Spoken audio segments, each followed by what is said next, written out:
বাঙালিদের প্রিয় মাছের মধ্যে লোটে মাছ কিন্তু আমাদের বেশিরভাগ বাঙালিরাই কিন্তু খেতে খুবই পছন্দ করি এবং এই মাছটা খেতে ভালোবাসে না খুব কম মানুষই আছে।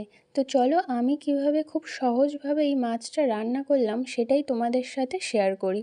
তো ফার্স্ট কড়াইতে তেল দিয়ে তেলের মধ্যে পেঁয়াজ দিলাম। পেঁয়াজ একটু লাল লাল হয়ে গেলে কাঁচা লঙ্কা, টমেটো, সামান্য পরিমাণে একটু নুন, লঙ্কা গুঁড়ো, হলুদ গুঁড়ো আর আদা রসুনের পেস্ট দিয়ে সামান্য জল দিয়ে ভালো করে মশলাটাকে কষিয়ে নিয়ে মশলা থেকে তেল ছেড়ে গেলে মাছগুলো দিয়ে দিলাম। তারপর কিছুক্ষণ নেড়ে নেওয়ার পর সামান্য একটু খুব অল্প পরিমাণে কিন্তু জল দিতে হবে, কারণ এই মাছটাতে কিন্তু অলরেডি জল বের হয়। তোমরা চাইলে এটাতে জল নাও অ্যাড করতে পারো। তারপর খুন্তি দিয়ে মাছগুলোকে খুব ভালো করে ভেঙে নিয়েছি। জল শুকিয়ে গেলে শেষে দিয়ে দিয়েছি ধনেপাতা কুচি আর গরম মশলা। তো রেডি কিন্তু আমার লোটে ঝুড়ি। তোমরাও এইভাবে অবশ্যই ট্রাই করো, শীতকালে কিন্তু এটা খেতে আরও বেশি ভালো লাগে।